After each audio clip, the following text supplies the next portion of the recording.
अब मोहम्मद अली साहब, मैंने ये नोट किया कि आप इसको भी अलामती हमला कह रहे हैं और इसके ऊपर जो अमेरिका का भी चंद घंटों के अंदर अंदर या विद इन मिनट्स जो जवाब आ सकता है उसको भी कह रहे हैं कि बड़ा नपा तुला होगा। So it will be overall a very contained war, you think, कि जिधर आप चाहते हैं कि आपको लगता है कि ऑप्टिक्स को एम्पलीफाई करने के लिए और नुकसान को जरा सा कंट्रोल में रखने के लिए कि हालात मजीद इतने एस्केलेट ना हो कि हाथ से और काबू से निकल जाए, दोनों तरफ से यही कोशिश होगी? बहुत एक्यूरेट आपने इस बात को मेरे ख्याल में असेस किया है। मैं आपको एक रिलेटिव एग्जांपल क्विकली देता चलूं। देखिए, पाकिस्तान 10 और 11 मई की रात जब पाकिस्तान के 3 एयर बेसिस पे भारत ने हमला किया, मिसाइल हमला किया, तो हमने उसकी जवाबी कार्रवाई 3 घंटे के अंदर हमने उनके 15 एयर बेसिस पे हमला किया और फौरन जो है भारत भागा भागा ट्रंप साहब के पास गया कि हमें पाकिस्तान से बचाएं। तो बात दरअसल ये है कि जो टाइमिंग है, सिलेक्शन ऑफ टारगेट है और इंटेंसिटी ऑफ रिस्पॉन्स है, वही डिटरेंस क्रिएट करता है। अब आप देखें इस जानिब एक हकीकत को जरा लेट इट सिंक इन मेहर, भाई दुनिया की सबसे बड़ी सुपर पावर के इस पूरे खित्ते जो कि 38 मुल्कों को देखता है, उसके फॉरवर्ड हेडक्वार्टर पे आप हमला कर रहे हैं 6 मिसाइलों से, जो कि मोस्ट वेल डिफेंडेड है। तो डेफिनेटली एक बहुत बड़ा पैगाम इसका मेयार और मिकदार के हवाले से अमेरिका के लिए भी है कि जनाब हम दाखिली दबाव और अपनी साख बचाने के लिए ये करना हमारी मजबूरी है, लेकिन हम बहुत बड़े पैमाने पे हमला नहीं कर रहे। अच्छा, आखिरी बात इस हवाले से बहुत इंपॉर्टेंट ये है कि आप ये देखिए कि जो अमेरिका ने उनकी एटमी तनसीबात पे भी कल रात को जो हमला किया था, उसमें आप देखें जो मुतजाद बयानात है वो बड़े इंटरेस्टिंग है। एक जानिब से फिनोमिनल सक्सेस का वर्ड यूज किया ट्रंप ने,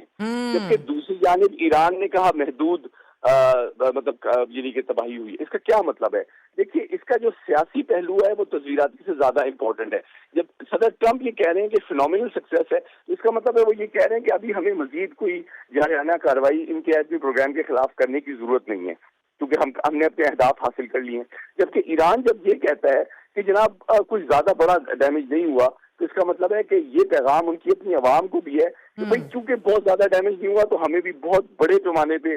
जवाबी कार्रवाई करने की जरूरत नहीं है। बिल्कुल तो सही। इसमें एक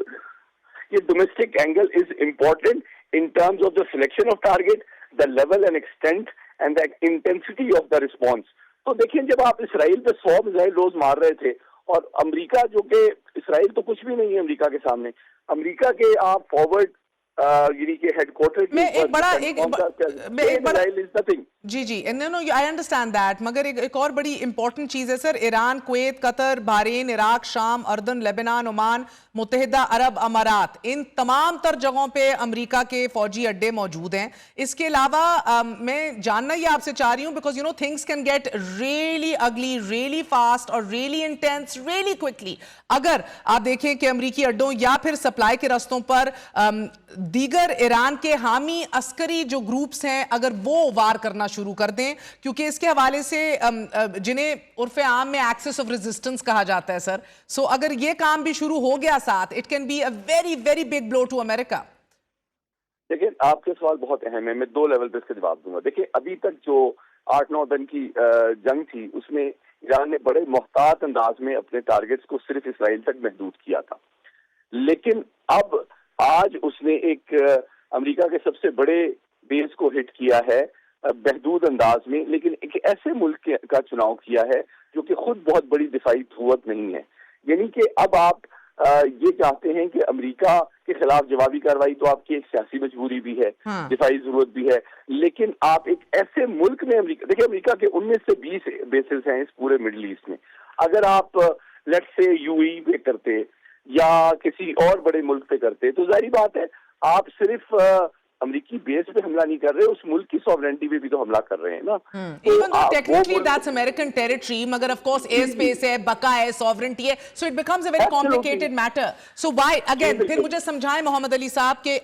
यूएई को नहीं टारगेट किया गया, दीगर जगहों को नहीं किया गया, why Qatar, Iraq, Kuwait and Bahrain? इसलिए कि जवाब में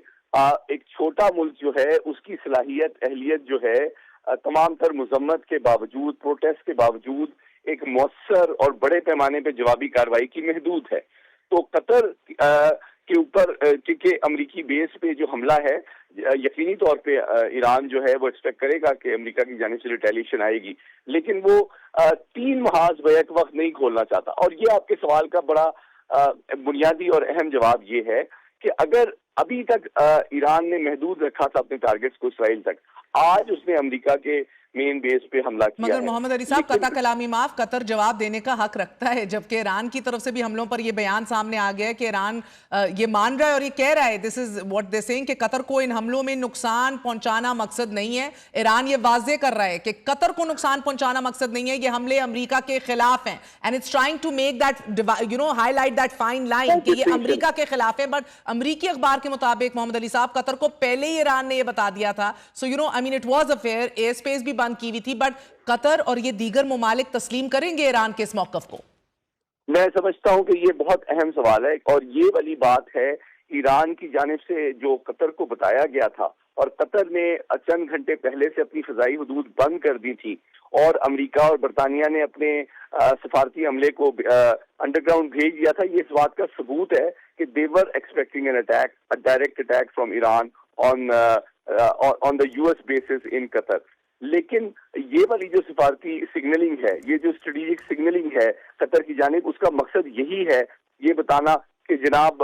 हमारा जो टारगेट है वो सिर्फ अमेरिका है, तो आप प्लीज इसको गलत तरह अपनी सॉवरेंटी पे हमला ना समझे। लेकिन वो डेफिनेटली समझेंगे। कतर की एक महदूद दिफाई कुव्वत है, लेकिन बहुत जदीद तरीन है। उनके पास भी भारत की तरह, आज आपसे शेयर करता चलूं, राफेल तैयारे हैं, और राफेल तैयारे जो हैं, मतलब पाक फजाइया की महारत और इस्तेदाद अपनी जगह, लेकिन दुनिया का एक बेहतरीन लड़ाका तैयारा है। और इस वक्त हकीकत यह है कि ईरान की फजाई कुव्वत जो है वो कोई ज्यादा कारगर नजर नहीं आ रही है। तो अब जबकि इसराइल और अमेरिका मुकम्मल ईरान की एयर सुपीरियरिटी को एंजॉय कर रहे हैं,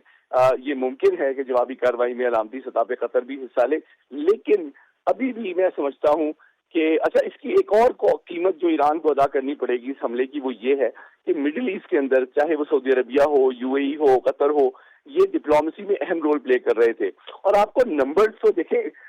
आपके रियासत का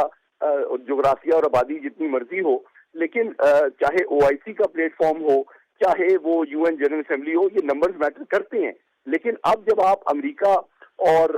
इसराइल के अलावा दीगर ममालिक के अंदर टारगेट्स को हिट करेंगे, तो ईरान को इसकी एक और कीमत, जो लैक ऑफ सपोर्ट है with in OIC and UN general assembly, वो भी अदा करनी पड़ेगी। क्योंकि अब ओआईसी के अंदर कंसेंसस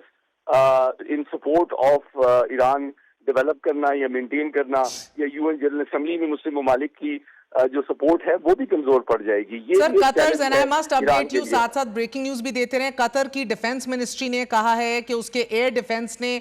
कामयाबी से सक्सेसफुली मिसाइल अटैक इंटरसेप्ट कर लिए हैं, which were targeting the Al Udeid airbase in Qatar. तो कतर की डिफेंस मिनिस्ट्री जो है वो ये वाजे कर रही है कि हम लोगों ने इंटरसेप्ट कर लिया था ईरान के मिसाइल अटैक्स को, जो अमरीकी एयरबेस को अटैक करने के लिए लॉन्च किए गए थे। And it is also adding that the attack did not result in any deaths और इंजरीज, कोई जानी नुकसान नहीं हुआ। कतर भी इस बात की तस्दीक कर रहा है। मगर sir, I must ask you, क्या इजराइल बिल्कुल यही नहीं चाहता था? It is so sad right now कि आप देखें कि इसेंशियली राइट नाउ कतर जो है एक और बीइंग अ मुस्लिम कंट्री, एक और मुस्लिम कंट्री के मिसाइल को इंटरसेप्ट करके रोक रहा है कि ऑफ कोर्स उसकी सॉवरेंटी भी तो अफेक्ट हो रही है, but at the same time it is essentially stopping it from attacking an American airbase, an American base